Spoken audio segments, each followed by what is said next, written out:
By the time Eliza Hartwell reached the royal registration table, the seventh beastmaster was hanging from a banner pole. One boot was in a wolf's mouth, and nobody in the observation gallery seemed willing to admit the obvious.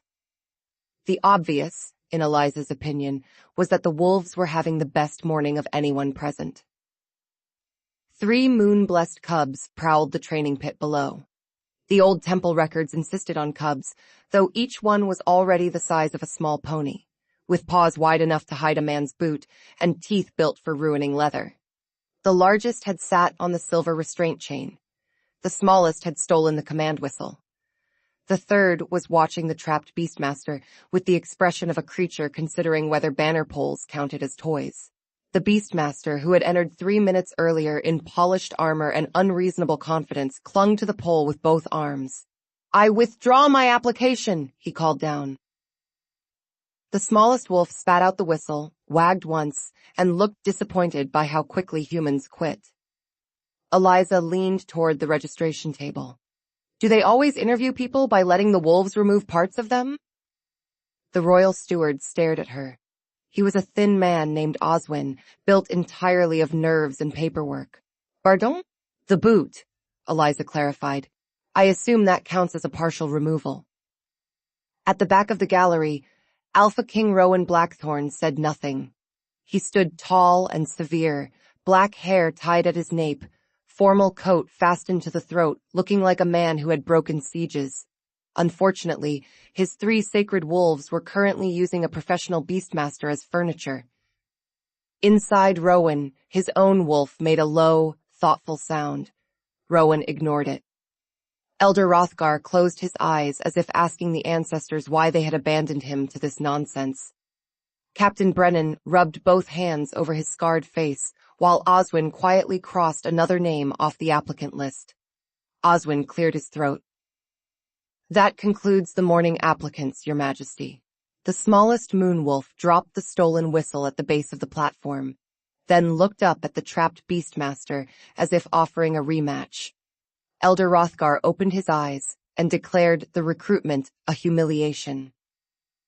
Captain Brennan answered that the humiliation had started when Master Bellamy promised to tame the wolves with a flute. Oswin corrected him faintly. The wolves had not eaten the flute. They had buried it under the south viewing bench. Brennan said that felt spiritually identical. Rothgar's mouth tightened. "These are moon-blessed royal war wolves. They are living symbols of Shadowrest power. They are not barn dogs." From beside the registration table, Eliza answered, "That might be part of the problem." Every head turned. Eliza Hartwell stood beside the table with one hand still raised. She wore no armor, beastmaster's sash, or sign of formal training. Her brown dress was mended, her boots still remembered farm mud, and her braid was tied with twine because ribbon had struck her as unnecessary. Oswin stared at her. "Are you lost?" "No," Eliza said. "I came about the wolves." Rothgar made a small sound too cold to be a laugh. Rothgar repeated her purpose as if the words had arrived wearing muddy boots. When he asked whether she was a beastmaster, handler, or soldier, she answered each question with the same calm no. Captain Brennan leaned over the registration ledger. "Profession?" Eliza thought about that for a moment, because the truth was complicated only if people insisted on making it sound important. "Farm girl," she said. The silence that followed was very complete. Below, the 3 moon wolves had stopped tormenting the trapped beastmaster. All 3 were looking up at her. Rowan noticed that. He also noticed that Eliza did not look away from them. Rothgar recovered first. "This recruitment is for a qualified royal beastmaster." The notice said anyone capable of calming the 3 moon-blessed wolves could apply, Eliza said. It also said hazard pay included. Oswin looked down at the parchment. His expression suggested personal betrayal by ink. "It does say that." "It also says survival not guaranteed," Eliza added, which seemed honest. Captain Brennan's scarred mouth twitched. Rowan's wolf, the ancient, inconvenient presence behind his ribs, stirred again. "She smells like hay, apples, dog hair, and terrible decisions," Rowan kept his face still. Eliza stepped closer to the rail. The Moonwolves looked back with bright, predatory interest. The smallest still had the beastmaster's boot. The largest had one paw on the restraint chain, as if claiming it by conquest. "How long do they run every day?" Eliza asked. Oswin blinked. "Pardon?" "How long do they run?" Hrothgar's eyebrows drew together. "They are exercised according to royal protocol." "That was not a number." Brennan coughed into one fist. Eliza pointed toward the long-legged wolf chewing the boot heel and asked if they had anything they were allowed to destroy. Oswin repeated the word destroy as if it might explode. Eliza explained that teeth needed honest work. Rope, hides, branch bundles, or straw-stuffed sacks. "They are sacred animals," Hrothgar said, offended. "We do not give them sacks." "So they made their own arrangements," Eliza answered. The smallest wolf chose that moment to shake the boot violently. The trapped beastmaster made a noise of grief from the banner pole. Eliza nodded as if this confirmed a diagnosis. "Do they get brushed?" Oswin looked helplessly at Brennan. Brennan looked at Rowan. Rowan looked down at the wolves. The largest one was now rubbing its shoulder against the stolen chain, apparently enjoying the friction. "The previous handlers considered grooming unsafe," Brennan said. Eliza's tone carried judgment so mild that it somehow became worse. "And do the handlers always go in with chains, poles, whistles, armor, and the emotional scent of a man about to be buried?" For one dangerous second, no one breathed. Then Captain Brennan made a strangled sound and turned it into a cough. Hrothgar's face darkened. "Young woman, those creatures injured 3 trained handlers in 2 weeks. Eliza said she had heard. Hrothgar listed the reinforced leather, the injured handlers, and Master Bellamy's unfortunate journey through a fountain. "Was he holding the flute at the time?" Eliza asked. Oswin, against his better judgment, checked the notes. "Yes. Then he brought music to a wrestling match." Rowan's wolf made a sound disturbingly close to laughter. Rowan did not laugh. Kings did not laugh during royal security failures. Eliza looked from Hrothgar to Brennan, then to Rowan, and gave the respectful dip of someone who understood hierarchy but had grown up around animals that ignored titles. "Your Majesty, I can try." The gallery reacted at once. Hrothgar objected. Oswin whispered that the liability forms were not ready. Dr. Hargrove, waiting beside a trunk of bandages, said she preferred not to treat a farm girl folded in half by sacred wildlife. Captain Brennan said nothing. He watched Eliza's hands. They were not trembling. Rowan watched them too. His voice cut through the rising argument with quiet authority. "What experience do you have?" Eliza considered lying. A palace seemed like a place where people appreciated impressive words. Unfortunately, she had never been skilled at those when plain ones would do. "I have calmed a bull that broke through 3 fences after fermented pears. I trained a sheepdog that only obeyed rude commands. I convinced a rooster to stop attacking mourners during funerals. Mostly. And I got Widowheart's goat to stop biting the priest." Oswin's quill hovered. "Mostly? The goat still bites him on Tuesdays." Captain Brennan lost the battle with his cough. Hrothgar looked ready to declare the entire countryside unfit for civilization. Rowan studied Eliza. Her hazel eyes were steady and practical, as if she were looking at a locked gate and already thinking about the hinge. His wolf spoke inside him with great satisfaction. "Let her." Rowan's jaw tightened. "You do not make policy decisions based on hay and biscuits. She smells calm." So did Bellamy before the fountain. Bellamy smelled like flute oil and vanity. Rowan turned his attention back to the arena. The 3 Moonwolves had arranged themselves in a loose triangle below. They were still watching Eliza. Not snarling. Not yet. "You may try," he said. Hrothgar turned sharply. "Your Majesty." Rowan did not look at him. "1 attempt. No armor. No chains unless she requests them. Captain Brennan, keep the gates secured unless I give the order." "If she is attacked?" Brennan asked. Rowan's gaze stayed on Eliza. "Then we intervene." Eliza gave a small nod. I would prefer no one blow a horn unless I am actively missing a limb. Oswin went pale. That was a joke, Eliza said. Was it? Oswin whispered. Eliza adjusted the small canvas bag over her shoulder and walked toward the arena stairs. The seventh beastmaster, still clinging to the banner pole, watched her pass beneath him. Do not go in there, he hissed. Eliza glanced up. Do you want your boot back? He looked at the smallest wolf, then at his remaining dignity. Not urgently. The gate opened. Eliza stepped into the training pit. The first thing she noticed was the smell. Not danger. Not exactly. The arena smelled of old fear, metal polish, wolf musk, stale meat, dust, and too many men pretending courage. Underneath was young energy, frustration, and boredom so intense it had become a public menace. Eliza had known dogs like that. Horses, too. A bored animal with power was a barn accident waiting for witnesses.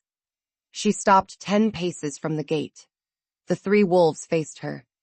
The largest one, Grim, though Eliza did not know his name yet, stood in the center with the solemn expression of someone responsible for the decline of standards in the realm. To his left stood Thistle, lean and bright-eyed, with the stolen boot pinned beneath both paws. To the right was Pip, the smallest. That meant very little, since he could still knock over a grown man by leaning with enthusiasm. His pale eye markings made him look innocent. Eliza distrusted him at once.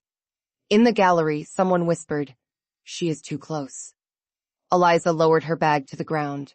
Grim growled. It was a very good growl. Deep, dramatic, polished by practice. Eliza looked at him. That is impressive. The growl faltered. Very chesty, she added. Good resonance. Thistle stopped chewing the boot. Pip took 1 step forward. Eliza crouched. Not low enough to submit, not upright enough to challenge. Just a person with knees. Then she took out a length of thick rope. 3 pairs of wolf eyes fixed on it.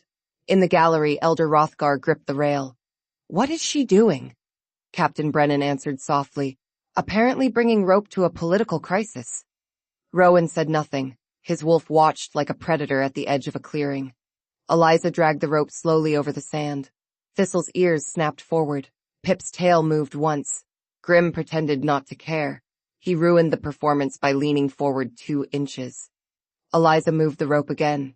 Faster this time. A little dart to the left. A twitch to the right. Pip lunged. He was quick. Quicker than Eliza expected. And she had expected quick. His jaws closed not around the rope, but around her sleeve. The gallery exploded. Dr. Hargrove surged forward. Oswin made a sound like paper tearing. Hrothgar shouted for the gates to open. Brennan's hand went to the signal horn.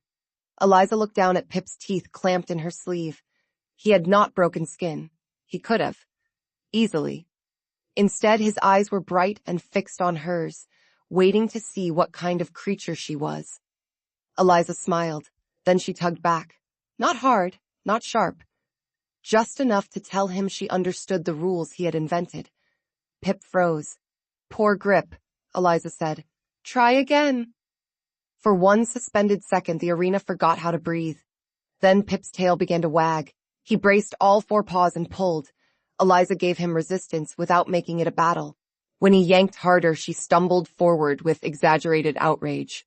Rude, she told him. Pip bounced. Thistle abandoned the boot and charged.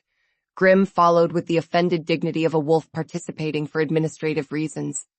Within 30 seconds, Eliza was attached to 3 moon-blessed wolves. Pip had her sleeve. Thistle had the rope.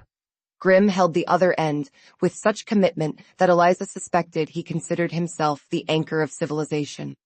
She laughed. The sound moved through the arena differently than shouting had. It did not strike the wolves like a command. It invited them into something. Eliza used the rope's tension, letting them chase and win small victories, then sweeping it away when their excitement sharpened too close to aggression. In the gallery, the elders watched in stunned silence. She is not controlling them, Hrothgar said. Rowan's eyes did not leave Eliza. No. Hrothgar seized on that. Then you admit this is unsafe. I admit, Rowan said, that she is doing something more interesting than control. Below, Thistle leapt for the rope and missed. He landed in a roll, got up immediately, and looked personally betrayed by gravity. Eliza clucked her tongue. If you are going to be dramatic, at least commit. Thistle sneezed sand. Captain Brennan lowered the horn. I have served this fortress for 22 years, he muttered, and I have never seen a sacred royal beast look embarrassed. The training continued for 40 minutes. Eliza kept the wolves moving, rewarded patience with meat strips, stopped play when teeth got careless, and used no dominance, whistle, or chain. By the end, Grim had allowed her to brush 3 strokes along his shoulder with the old farm brush from her bag. He looked shocked by how much he enjoyed it. Thistle was lying upside down with the rope across his chest, paws in the air, trying to bite the knot without lifting his head. Pip had fallen asleep with his teeth gently holding the ruined edge of Eliza's sleeve. Eliza sat cross-legged in the arena, covered in dust, wolf fur, and the satisfaction of being right in public. Oswin, who had recovered enough to consult the temple records, supplied their formal names, Grim, Thistle, and Pip. Eliza decided the names suited them far too well. She looked up at the gallery. They are not cursed, she called. They are bored. No one answered. Then Thistle let out a loud snore. Captain Brennan said, very quietly, that might be the most useful military assessment we have received all month. Rowan found Eliza in the outer corridor after the arena had been cleared. The 7th Beastmaster had retrieved his boot, though he had been advised not to wear it in public again. Oswin rewrote the records with the haunted focus of a man who had watched bureaucracy fail to predict a farm girl with rope. Dr. Hargrove examined Eliza's arm 3 times and remained displeased that there was no injury worth treating. Eliza was brushing dust from her skirt when the Alpha King approached. She noticed him because the corridor seemed to notice him first. People stepped aside. Conversations folded shut. He stopped a respectful distance away. That, Eliza thought, was interesting. Most powerful people either crowded or ignored. Rowan did neither. He stopped where she did not have to step back. Miss Hartwell. Your Majesty. She gave the same practical dip as before. If this is about the sleeve, I knew the risk. His gaze dropped to the shredded fabric, where Pip's tooth marks made a tidy crescent. The sleeve is not my concern. Good. It was not my best one. Something shifted at the corner of his mouth. Inside Rowan, his wolf sat up. She is funny. Rowan kept his expression composed. You are not helping. I am observing. Rowan repeated her diagnosis, bored, not merely aggressive. Eliza corrected him on the second point. They were wolves, big ones and blessed ones, but aggression was not the same as malice. They had too much strength, too little trust, and nothing useful to do with their teeth. He was silent for a moment. The previous handlers believed discipline required restraint. The previous handlers wore armor that squeaked and smelled like fear. They entered with poles. One brought a flute. Rowan's eyes narrowed slightly. You disapprove of the flute. Your Majesty, I disapprove of any man who walks toward a frustrated predator and announces himself in B-flat. The wolf inside Rowan made a delighted sound. Rowan had to look at the wall for half a second. Eliza noticed. He returned his gaze to her with the full weight of kingship restored, or nearly restored. I would like you to remain at Shadow Rest as temporary keeper of the Moonwolves. Eliza blinked at the word temporary. Rowan clarified that he meant until their condition stabilized. She pointed out that their condition was being treated like sacred furniture with teeth, so he adjusted the term to until that improved. This time, she did smile. Rowan noticed the smile with uncomfortable precision. It was not polished. It was not courtly. It was quick and warm and full of private amusement, as if the world was ridiculous but still worth managing. His wolf gave a satisfied thump inside him. Do not stare. Rowan did not stare. He observed. The position includes quarters, meals, full access to the training yard, and authority over their daily care, he said. Within reason. Eliza asked who decided reason. Rowan admitted that the palace had many people willing to define it, which sounded dreadful because it often was. Eliza adjusted the canvas strap on her shoulder. I will need rope. Real rope. Not decorative rope. Meat scraps. A brushing schedule. Something they are allowed to destroy. And no one enters the arena with poles unless I ask. Rowan granted the supplies so quickly that Eliza stared. He reminded her that she had solved in 1 hour what 7 professionals had failed to solve in 2 weeks. She said she had only tired them out, and he called that a rare art. Eliza looked up at him, and for a moment the humor softened. They are not disasters, Your Majesty. Someone taught them that every person entering their space came to fight them. They learned to fight first. Rowan's face became still. Can that be unlearned? Most things can, if the person teaching has patience and is not holding a flute. There it was again, that almost smile. Eliza decided she liked it better than the kingly expression. The kingly expression looked heavy.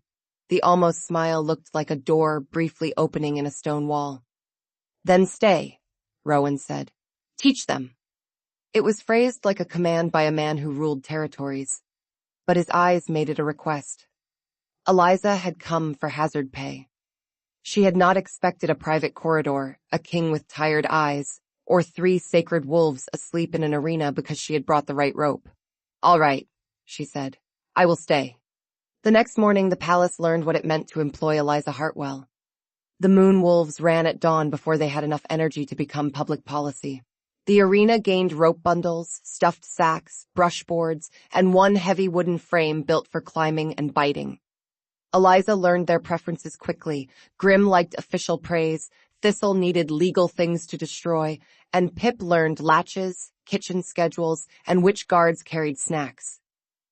He is not limping, Eliza told the kitchen staff. Pip lifted 1 paw and widened his eyes. I am looking, Eliza said. He is lying. Word spread quickly. The farm girl could manage the Moonwolves. She spoke to them as if they were badly behaved geese and confiscated stolen gloves, dinner knives, and 1 portrait of Rowan's great-grandfather from Pip, who had no explanation and no remorse. Rowan heard every report. He began visiting the training yard. At first, he came with Captain Brennan and 3 guards. That was reasonable. The wolves were royal assets. By the second visit, he arrived alone with a leather folder. Inspection, he said. Eliza looked at the folder and asked what he was inspecting. Rowan said, rope quality. The folder contained 1 blank page, and his wolf sighed with the profound despair of a creature trapped inside a powerful idiot. Eliza handed him a rope bundle. Here, inspect. Rowan accepted it because retreat was no longer available. Grim watched like a supervisor. Thistle tried to steal the folder. Pip positioned himself behind Rowan's boots and shoved. The Alpha King nearly fell into a rope basket. Eliza caught his sleeve. The contact lasted 1 second, long enough for Rowan to notice her warm, calloused hand, and for Eliza to notice that he froze with surprise, not offense. She released him quickly. Pip, she said, we do not topple monarchs before lunch. Pip sat and looked noble. Rowan recovered his balance with what remained of his dignity and asked if Pip did that often. Eliza answered that Pip only did it when he believed people were standing too far apart. The silence after that was extremely clear. Rowan looked at Pip. Pip looked back with the innocence of a criminal in excellent legal standing. Inside Rowan, his wolf said, I like him. Rowan cleared his throat. I will leave you to your work. You did not finish inspecting the rope. The rope is loyal to the crown. Eliza laughed, quick and startled. Rowan carried the sound back to the palace like a secret. His later visits came with different excuses, meat strip budgets, wolf discipline, and whether brushing direction affected sacred dignity. Eliza answered with grave professionalism, and Rowan pretended these were normal questions for an Alpha King. On the 12th day, he found Eliza on an overturned bucket while Pip slept on her boot. Rowan said Pip trusted her. Eliza answered that Pip trusted Ham. Rowan stepped farther into the yard in a dark shirt with the sleeves rolled back, looking less like a carved portrait and more like a man who had forgotten to be untouchable for the afternoon. "You do not accept compliments easily," he said. Eliza kept brushing burrs from Thistle's tail. "I know what I am." "And what is that?" "A farm girl who got lucky with rope." Rowan's voice quieted. "No." Grim lifted his head. "Luck did not teach you timing. Luck did not teach you when to hold firm and when to give ground. Luck did not look at three dangerous creatures and understand boredom where trained men saw rebellion." Thistle sneezed into the brush. Eliza looked down at him. "Thank you for supporting the mood." Rowan wanted to tell her the fortress felt different since she arrived. Instead, he said, "The rope budget has increased." His wolf was silent for 3 full seconds. Then it said, "Wake me when you become less tragic." Eliza stared at Rowan, then laughed so hard Pip woke up and barked once in alarm. Rowan accepted the laughter with what dignity remained after discussing rope budgets as a romantic gesture.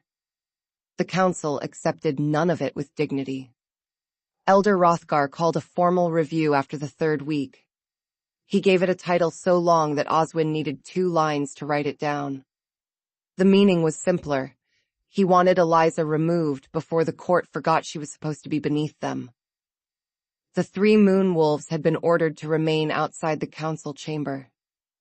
They interpreted outside broadly. Grim sat directly in front of the doors. Thistle chewed a sanctioned leather roll beside him.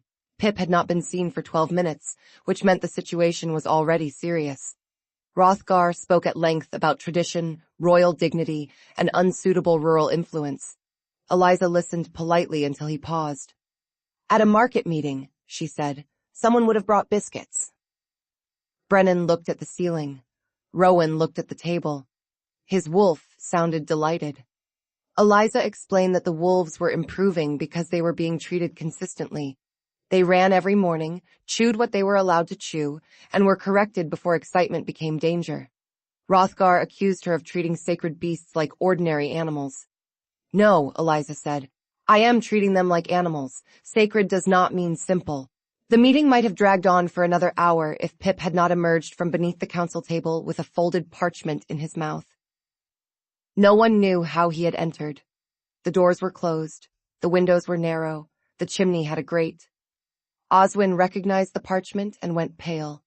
It was Rothgar's draft proposal to restore restraint chains, isolation stalls, and food restriction. The room changed. Eliza's humor vanished. "You are not worried about safety. You are worried that 3 sacred animals made 7 experts look foolish and made a farm girl useful." Rothgar's eyes went cold. "Careful." "I am careful," Eliza said. "That is why they are not biting anyone." Rowan stood. No one else moved. "There will be no food restriction," he said.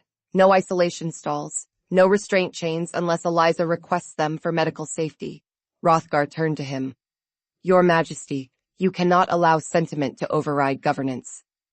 "I am allowing results to override pride." Rothgar bowed. "As you command." It did not sound like surrender. 3 days later, the palace prepared for the public demonstration. Every allied pack with an interest in Shadowrest authority had sent representatives. If the wolves could not be managed, Rowan's enemies would whisper that the Alpha King could not control his own sacred guardians. If Eliza failed, Rothgar would have his chains, and Pip would probably have someone's hat. "No pressure," she said. Oswin looked up with hollow eyes. "There is immense pressure." Eliza identified the comment as farm sarcasm. Oswin did not enjoy farm sarcasm. The demonstration took place in the great outer arena, larger than the training pit and open to the spring sky. Representatives filled the tiers, guards lined every gate, and Dr. Hargrove glared at Eliza from beside a bandage station that smelled of vinegar, clean linen, and pessimism. Rowan stood in the royal viewing box. He wore black and silver. He looked every inch the Alpha King, severe and magnificent, his expression carved into perfect calm. Inside, his wolf paced. Something is wrong. Rowan already knew. He had learned to trust the tension in his own body.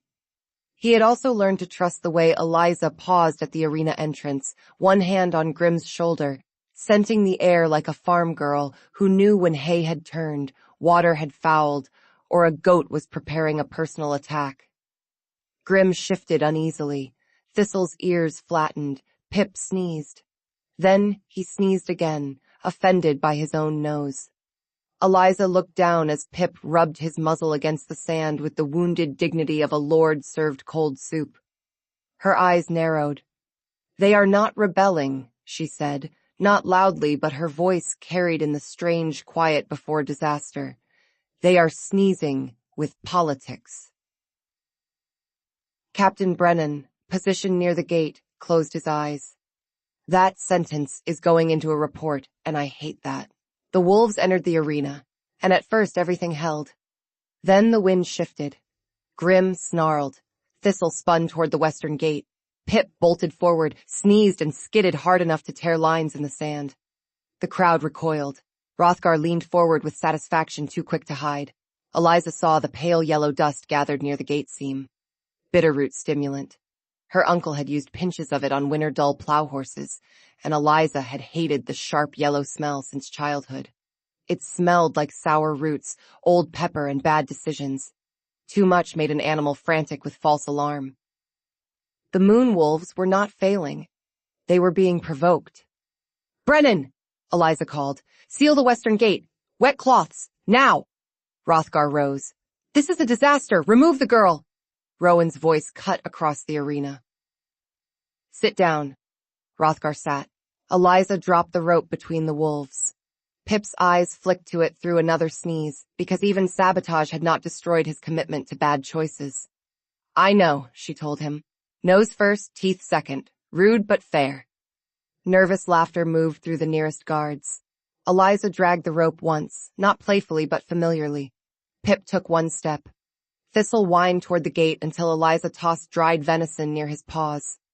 "Thistle, if you knock over that ambassador, he will write a poem about it, and none of us deserve that." Thistle snapped up the venison. Grimm remained rigid, trying so hard to hold himself together that Eliza knew he would be the one to break. His growl vibrated through the sand under her boots. It sounded less like rebellion than a kettle about to explode. She looked toward the royal box. "Your Majesty."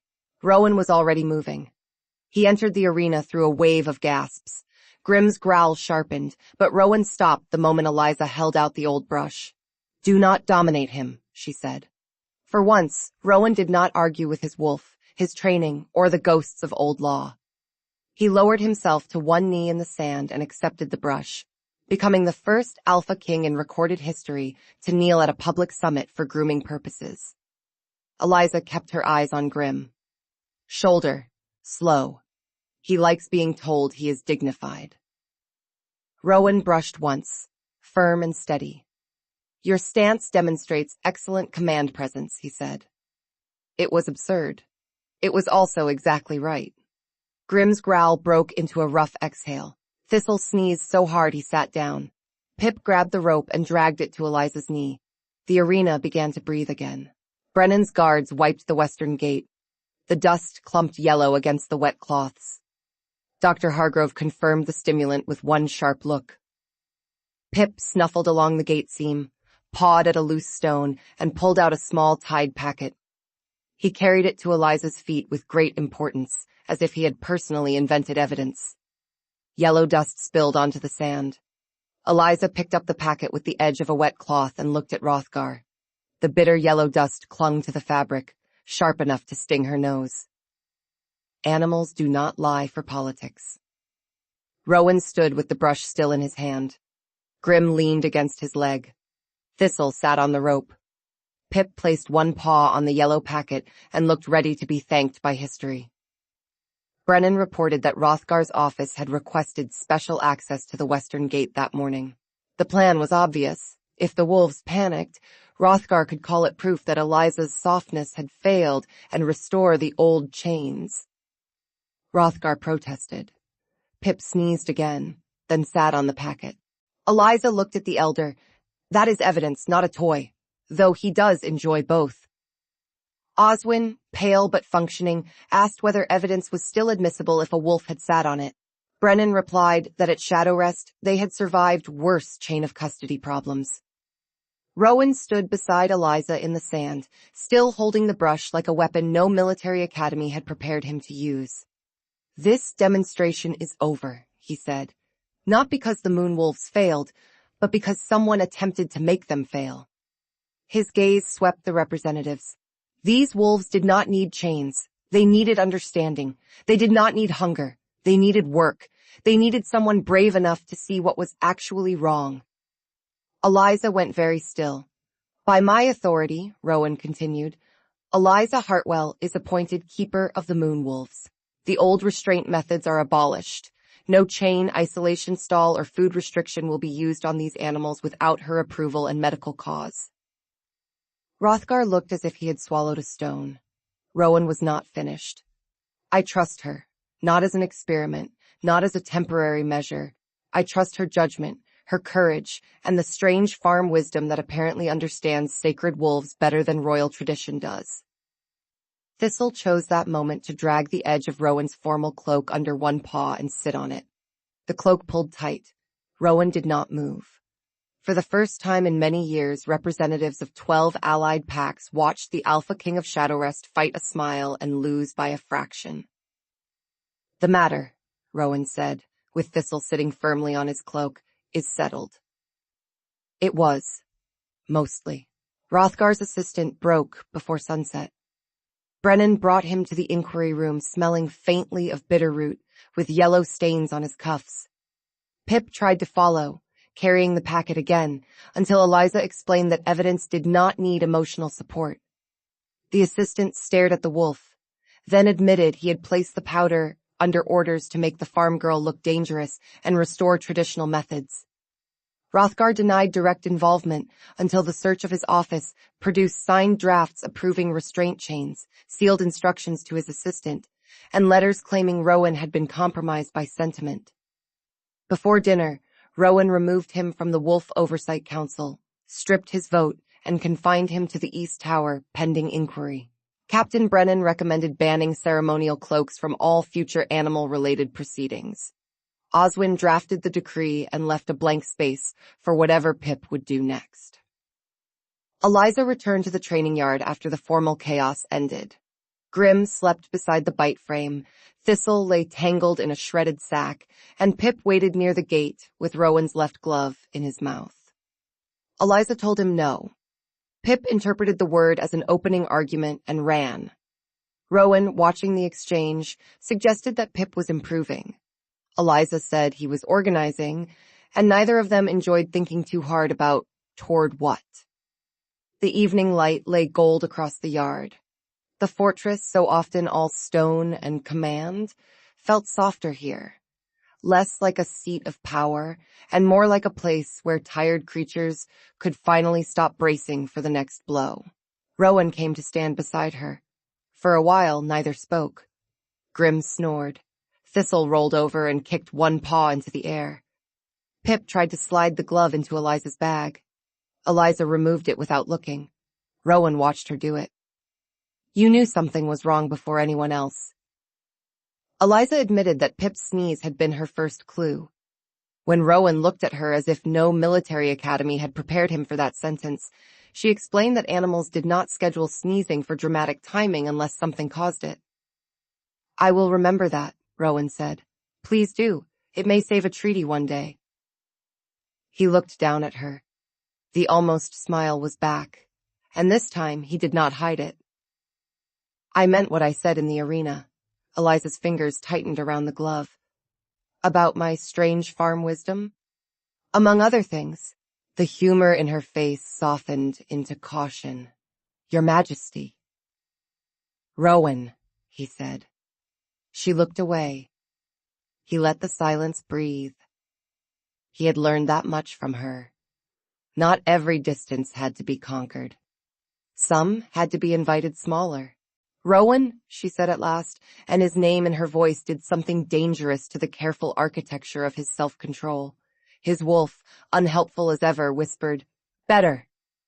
Rowan ignored the warmth under his ribs. "I have spent most of my life believing strength was the ability to make the world obey," he said. "You walked into my arena and proved that obedience was the least interesting outcome." Eliza looked at the sleeping wolves and said, "He made it sound grand." "Farm work," she explained, "mostly taught a person to check the hinge before declaring the cow wicked." "And if the cow is wicked?" Rowan asked. "Then you stand farther from the gate." Rowan laughed. It was not loud. It was not polished. It was surprised out of him, low and warm, and once it escaped, the yard seemed to accept it as something overdue. Eliza stared. "You should do that more often," she said before she could stop herself. Rowan understood she meant laughing, which made the admission worse.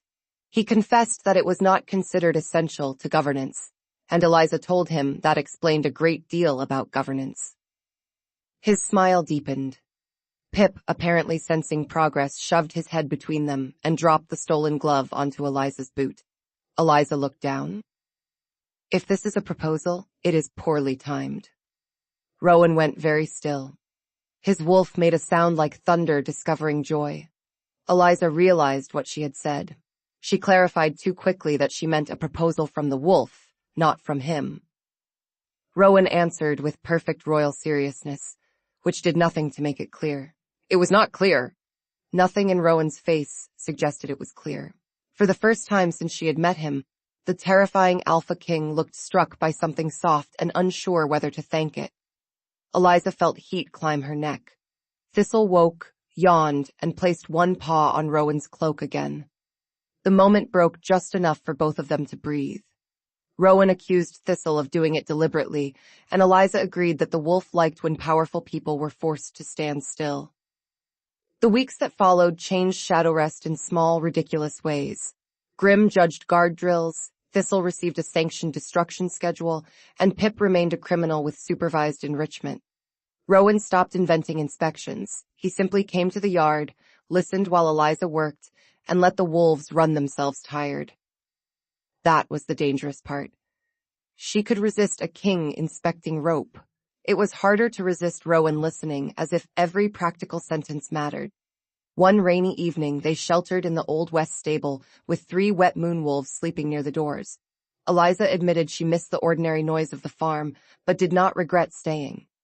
"I belong with them," she said, "and with the work." Rowan accepted the boundary so well that it hurt. Eliza, who had faced 3 moon-blessed wolves with a rope, discovered that speaking honestly to one man was much worse. "I also belong here more when you are in the room." Something unguarded moved through him. Pip chose that moment to sit on Rowan's foot, apparently helping. Rowan still reached for Eliza's hand, slowly enough that she could refuse. She did not. No declaration followed. No kiss. For Eliza, that made it better. It felt less like being claimed and more like being trusted. The final challenge came at the Autumn Council gathering, but not in the form Eliza expected.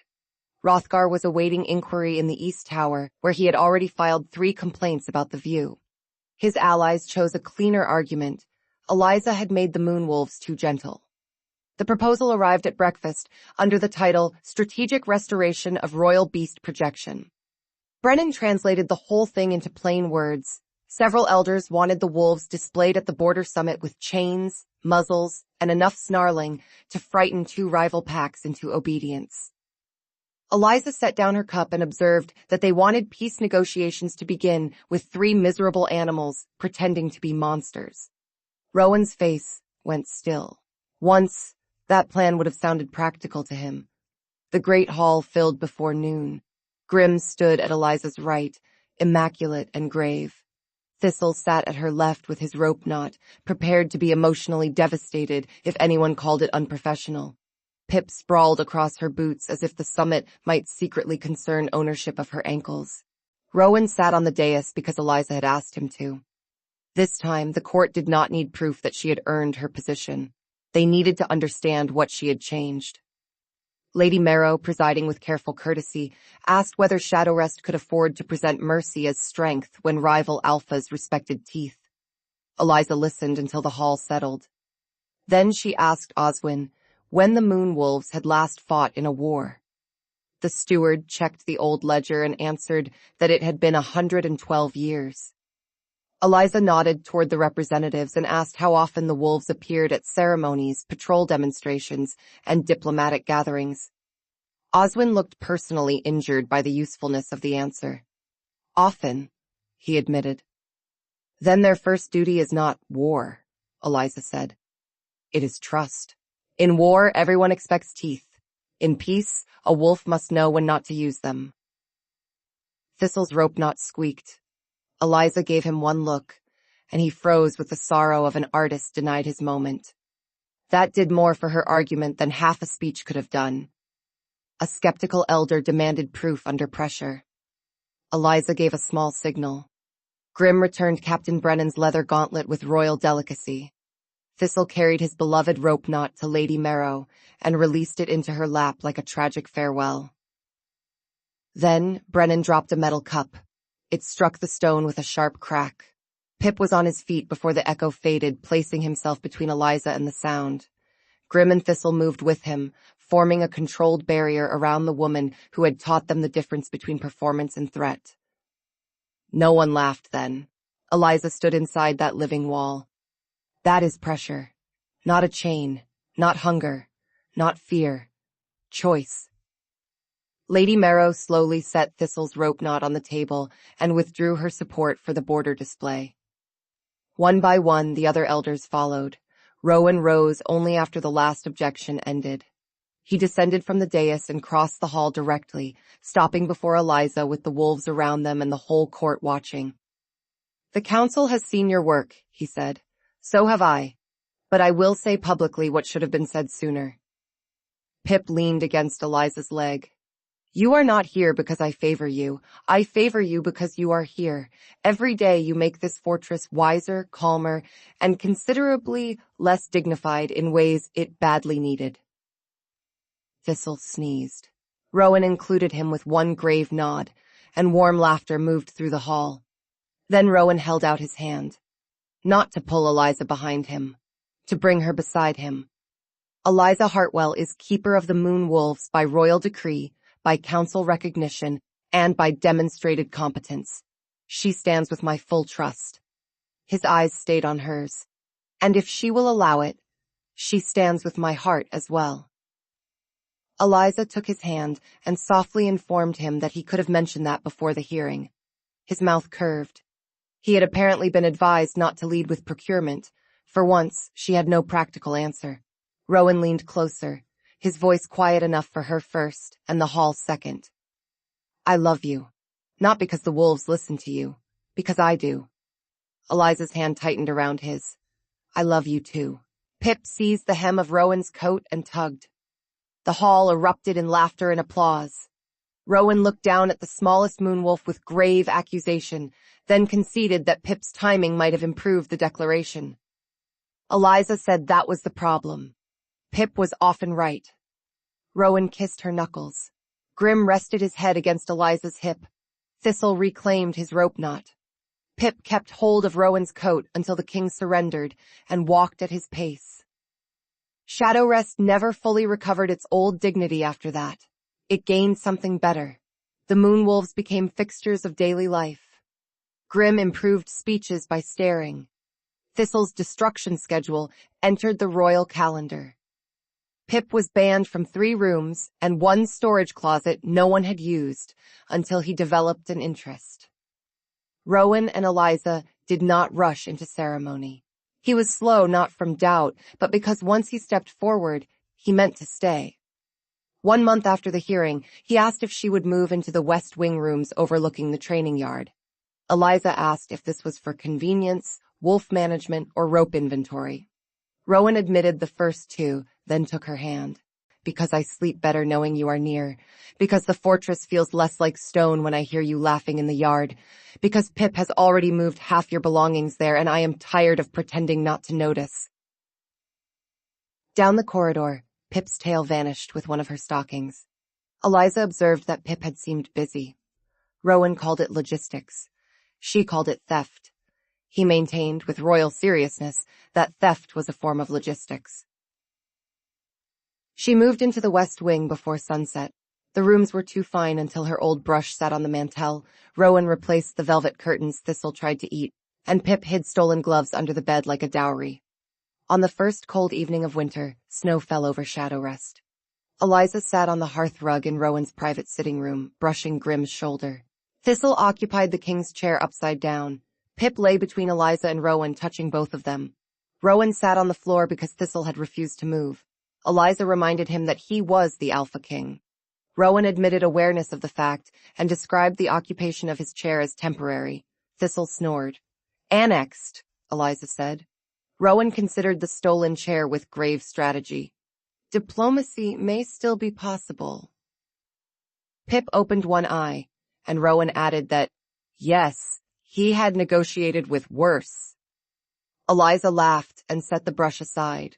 The firelight softened everything, Rowan's face, the enormous, ridiculous wolves, and the room once too grand for her, now cluttered with evidence of a life she had never planned. Are you happy? Rowan asked. Eliza looked around. Grimm had once frightened a council and now drooled on her rug. Thistle had turned a royal chair into occupied territory. Pip had stolen his way into everyone's routines. Rowan had knelt in sand with a brush because she told him trust mattered. She thought of the recruitment notice. Hazard pay included. Survival not guaranteed.